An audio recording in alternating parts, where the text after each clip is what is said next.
Hello hello hello मेरे प्यारे टेंथीज and I hope कि तुम्हारे बाकी पेपर अच्छे गए हैं and now it's time for maths. तो आज हम डिस्कस करने वाले हैं कि how I turn my pre board marks from this to my board result this. And मैं तुम्हें बता दूँ, मेरी मैथ से बहुत गंदी फटती है। I just hate math, I hated math, I do not hate math now. मतलब मुझे ऐसा लगता है ना कि मैंने जो किया था, अगर मुझे 10 बार भी मैथ्स का बोर्ड पेपर देना पड़े मैं दूंगी भाई। मुझे इतना पसंद आने लगा उसके बाद, ठीक है। एंड आई श्योर यू कि अगर तुम ये सारी चीज़ें करते हो तो तुम गैप टेस्ट में भी ऐसे मार्क्स ला सकते हो ना कि if you are scared of maths और any other subject you will fail in love with giving exams just like मी।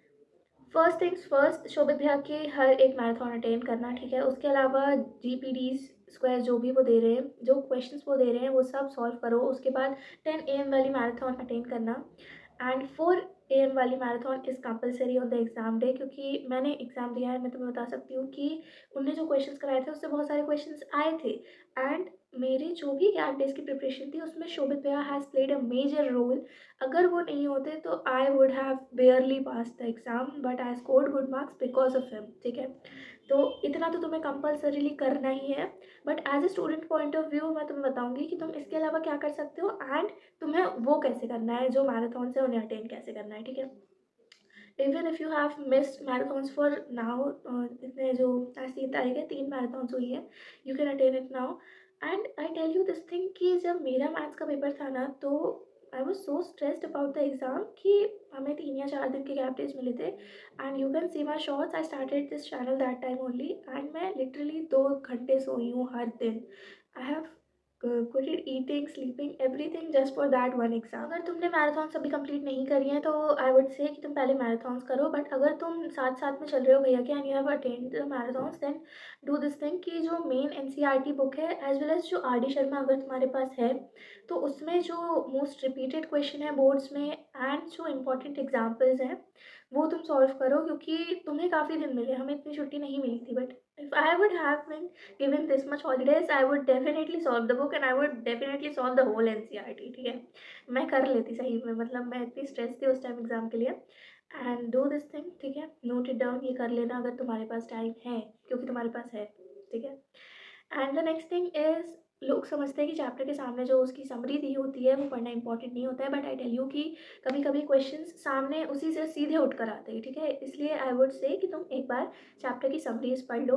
इसके साथ यू कैन डू कि तुम हर एक चैप्टर के फॉर्मूलाज जितने भी हैं उसकी फॉर्मूला शीट बनाओ and keep revising it until the exam and even in the exam morning, ठीक है। तो formula sheet is also important, I have made that last year. उसके बाद देखो, स्ट्रेस होता है एग्ज़ाम का एंड मैं तुम्हें बता रही हूँ कि प्री बोर्ड्स में I have बेयरली passed in maths. मेरे बहुत बुरे बॉर्डर मार्क्स आए थे, ठीक है। लेकिन जो आपकी इच्छा होती है कि आपको नहीं, you have to give that exam good, तुम्हें अच्छे मार्क्स लाने हैं। And when you see that marks in your answer sheet, वो रिजल्ट शीट सॉरी, ठीक है। तो मैंने जब अपना रिजल्ट खोला था, मैंने सबसे पहले मैथ्स के मार्क्स देखे थे एंड आई वॉज शॉक्ड।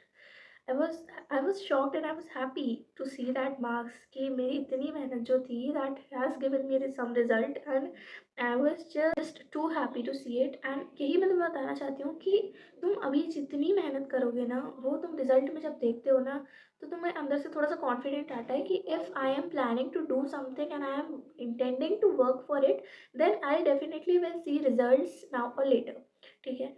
तो आई वुड से कि तुम जितना मेहनत कर सकते हो उतनी मेहनत करो। एटलीस्ट मैथ्स के लिए तो करो ही करो। अगर if you hate maths then do it, get out of your comfort zone and do maths, भाई प्रैक्टिस करो। मतलब मेरे साथ ना ऐसा होता था कि मुझे मैथ्स समझ में नहीं आती थी, I would not understand questions कि कैसे सॉल्व करूँ मैंने। बट मैंने इतनी प्रैक्टिस करी उस चीज़ को कि मुझे समझ में कैसे नहीं समझ में आएगा। I use to challenge myself कि यार कैसे नहीं समझ में आएगा क्वेश्चन, मुझे नींद नहीं आएगी इसको करे बिना, ठीक है। So that's the spirit how you prepare for something that you really wish to achieve. After 10th the class 11th has been so hard. मतलब लिटरली मैं इतना रोई हूँ क्लास 11th में। बट द थिंग इज़, अगर मुझे कोई अभी भी बोले ना कि तुम 10th बोर्ड एक बार और दे दो, I would give it. 10th board सिर्फ एक बार आते हैं एंड अगर मतलब तुम पूरी मेहनत कर दो ना उसमें, मुझे ऐसा लगता है कि मैंने अपना 100% दिया था। I have given 100% and it was the very first thing that I have truly dedicated towards I was, ठीक है। तो मुझे ऐसा लगता है कि हाँ, अभी भी मुझे देना पड़े ना, so I will be motivated enough to give it now also. So that's what you will get after you work hard for something. ठीक है? So it's not about the stress, but being a little stressed is good. ठीक है? तो don't let the stress overwhelm you, but do work hard for the exam. And अगर तुम्हें अभी भी कुछ क्वेरीज हैं देन कमेंट कर दो, I surely give reply, I am available for you guys 24/7.